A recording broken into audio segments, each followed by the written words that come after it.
क्या महाभारत का युद्ध भी इन विमानों पर लड़ा गया था? क्या प्राचीन भारतीय संस्कृत ग्रंथों में कैद वो विमान वाकई दुनिया के किसी कोने में अब खोज निकाले गए हैं? इस सदी का सबसे बड़ा राज इसे कहा जा रहा है। इस राज को सुलझाने का दावा किया है अफगानिस्तान के अंदर। कहा जा रहा है कि अफगानिस्तान की एक पहाड़ी की गुफा में 5000 साल पुराना एक विमान मिला है। यह विमान एक अजीब सी ऊर्जा के कवच के घेरे में था। कहा यह भी जा रहा है कि 8 अमेरिकी फौजी उस विमान को बाहर निकालने के दौरान अचानक गायब हो गए और उसके बाद अमेरिका के राष्ट्रपति ने कई देशों के प्रमुखों को एक एक करके अफगानिस्तान बुलाया। एक हफ्ते के अंदर 3 और देशों के राष्ट्राध्यक्षों ने इस तरह अफगानिस्तान का सीक्रेट दौरा किया। इसकी खबर रूस के राष्ट्रपति व्लादिमीर पुतिन को भी लग गई। देखिए हमारी ये विशेष रिपोर्ट, 5000 साल पुराना महाभारत का विमान।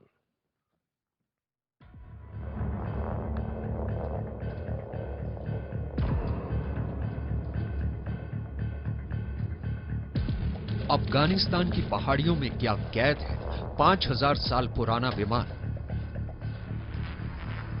वो विमान जिसका जिक्र प्राचीन भारतीय ग्रंथों में मिलता है, जिसकी तस्वीरें प्राचीन चट्टानों पर उकेरी गई।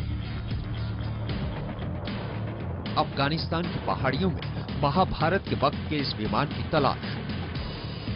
2012 के इस चौंकाने वाले वीडियो को सदी का सबसे बड़ा रहस्य माना जा रहा है।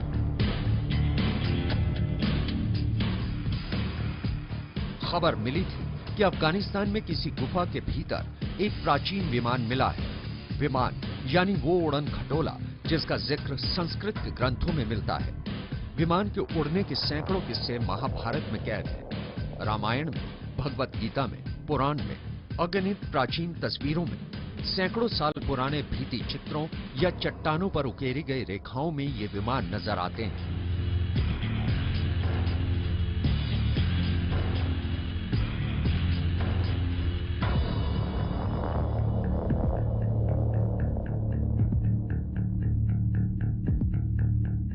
इन विमानों में बैठे लोगों को देवता कहा जाता है। तस्वीरों में आसमानी युद्ध का भी उल्लेख है। विमानों में छिपे अनोखे अस्त्रों का भी जिक्र है। क्या वाकई में 5000 साल पुराना ऐसा विमान अमेरिका ने अफगानिस्तान की एक गुफा के गर्भ में खोज निकाला था? एक अमेरिकी website ancient aliens disclose TV ने यह वीडियो डाला। दावा किया कि यह अमेरिकी फौज से लीक किया गया था।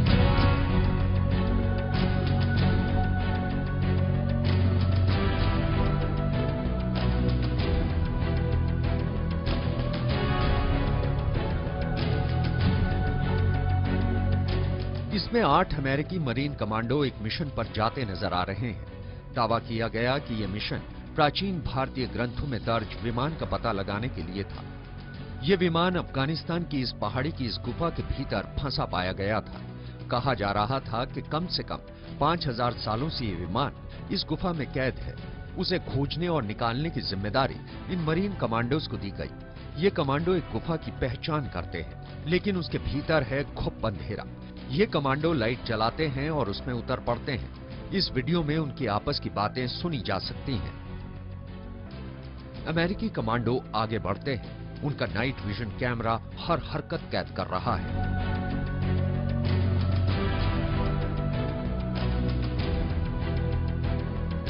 कुछ चमकीली चीजें नजर आती हैं। आगे जमीन पर जैसे कुछ बत्तियां दिखने लगती हैं। फिर अचानक एक झटके और एक अजीब सी आवाज के साथ ये कैमरा बंद हो जाता है।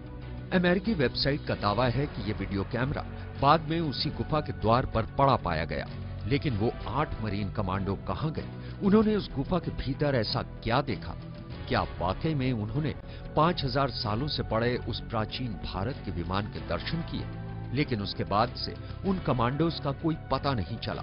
वो गायब हो गए, वो अदृश्य हो गए।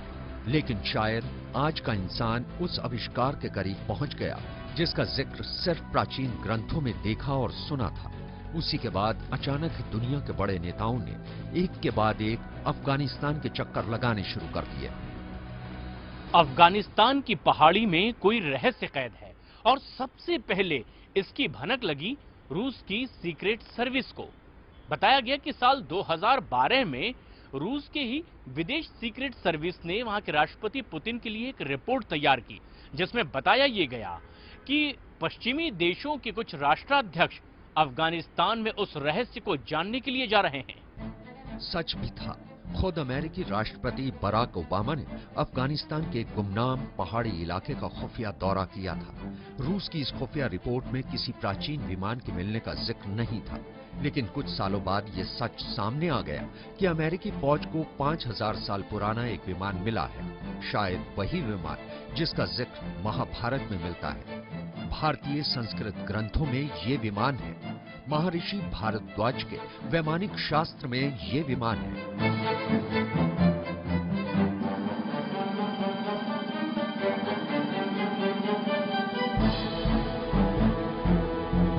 ये खोज कितनी अहम थी, इसका अंदाजा इसी बात से लगाया जा सकता है कि इस गुफा का पहला दौरा किया खुद दुनिया के सबसे ताकतवर इंसान अमेरिकी राष्ट्रपति बराक ओबामा ने।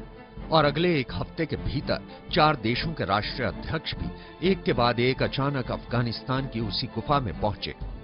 ओबामा के बाद ब्रिटेन के प्रधानमंत्री डेविड कैमरन, उसके बाद फ्रांस के उस वक्त के राष्ट्रपति निकोलस सरकोजी उस वक्त भारत की यात्रा पर थे। भारत की यात्रा के बाद उन्हें वापस फ्रांस लौटना था, लेकिन अचानक ही वो अफगानिस्तान मुड़ गए। उसके बाद बारी आई जर्मनी की चांसलर एंजेला मर्केल की। इन चारों महाशक्तियों के राष्ट्राध्यक्षों का अफगानिस्तान की एक पहाड़ी की ओर आना ही रूस के राष्ट्रपति व्लादिमीर पुतिन के कान खड़े कर गया। पुतिन ने रिपोर्ट मांगी और रूसी खुफिया एजेंसी पड़ताल में लग गई, लेकिन भीतर उस गुफा में क्या मिला, अमेरिकी वायुसेना की एक लीक हुई रिपोर्ट में आगे की कहानी का पता चलता है।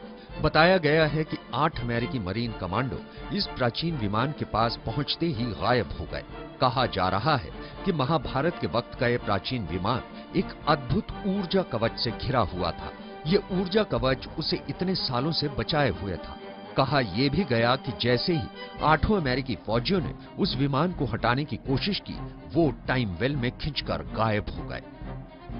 The Mercury Vortex engine is perhaps a failure in the translation because the vortex is not a material quite suitable to a jet engine. तो क्या ये माना जाए कि इसी विमान की ताकत के शिकार हो गए वो अभागे 8 अमेरिकी सैनिक जो इसके नजदीक पहुंचे थे, इसे किसी विमान का अवशेष मानकर? लेकिन ये तो यहां पर सदियों से मौजूद एक जीता जागता विमान था जिसमें मौजूद थी पूरी की पूरी ऊर्जा। ये फौजी टाइम वेल में खिंच गए। क्या बला है टाइम वेल? क्या महाभारत में जिस विमान का जिक्र मिलता है वो किसी अनोखे ऊर्जा स्रोत से चलता था? अगर अमेरिकी वायुसेना के लीक हुए दस्तावेजों को सच माना जाए तो ये कहानी फिल्मी लगती है। एक प्राचीन विमान को देखकर फौजी हैरान रह जाते हैं और फिर अचानक उस विमान के कवच में वो खुद विलीन हो जाते हैं। आप अमेरिकन साइंटिस्ट को और यूरोपियन साइंटिस्ट को सुन रहे होंगे, वो विमाना की बात कर रहे हैं। विमान जिसे लेकर पूरे पश्चिमी देशों के वैज्ञानिक और भाषाविद कई वर्षों से रिसर्च भी कर रहे हैं। संस्कृत के प्राचीन भारतीय ग्रंथों को खास तौर पे जर्मनी के स्कॉलर छान रहे हैं। इनका मानना है कि प्राचीन भारत के पास उड़ने का मंत्र था, क्योंकि 8000 साल पहले के तकरीबन 6000 बीसी के जो टेक्स्ट मिलते हैं संस्कृत में, उनमें जो फॉर्मूले हैं उनके आधार पर अलग अलग धातुओं से आसमान में चक्कर काटने वाले खास विमान बनाए गए थे और ये सिर्फ कहानियां नहीं थी, ऐसा ये वैज्ञानिक मानते हैं। प्राचीन चट्टानों में भी ऐसे विमानों के चित्र उकेरे हुए नजर आते हैं।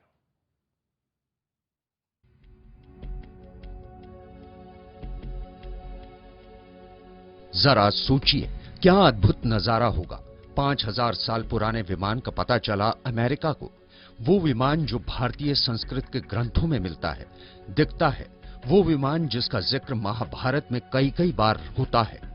वो विमान जो अजीब सी ऊर्जा से ओतप्रोत था। उसे देखकर बाहर निकालने की कोशिश में 8 अमेरिकी फौजी गायब हो जाते हैं और उसके बाद उसे देखने ओबामा कई देशों के राष्ट्राध्यक्षों को अफगानिस्तान आने का न्योता तक देते हैं। ऐसा प्राचीन विमान जिसे अंग्रेजी में विमाना लिखा गया है। लेकिन आखिर ये विमान किस ऊर्जा कवच से घिरा था कि जिसके असर से 8 अमेरिकी फौजी गायब हो गए? क्या था ये टाइम वेल? बताया जा रहा है कि मशहूर वैज्ञानिक अल्बर्ट आइंस्टाइन ने यूनिफाइड फील्ड थ्योरी दी थी। आइंस्टाइन ने बताया था कि सृष्टि में एक इलेक्ट्रोमैग्नेटिक रेडिएशन ग्रेविटी फील्ड बनाया जा सकता है। यह फील्ड ऊर्जा का भंडार होगा और किसी भी वस्तु की रक्षा कर सकता है। तो क्या वाकई में 5000 सालों से एक पहाड़ी की एक गुफा में कैद था एक विमान, वो यंत्र जो प्राचीन भारत में उड़ा करते थे, जिन पर बैठकर युद्ध लड़े जाते थे? ऐसा ही एक युद्ध था Mahabharat. The Vimanika Shastra goes into metals that are used in each craft. It talks about electricity and power sources. It talks about the pilots and the clothing they have to wear.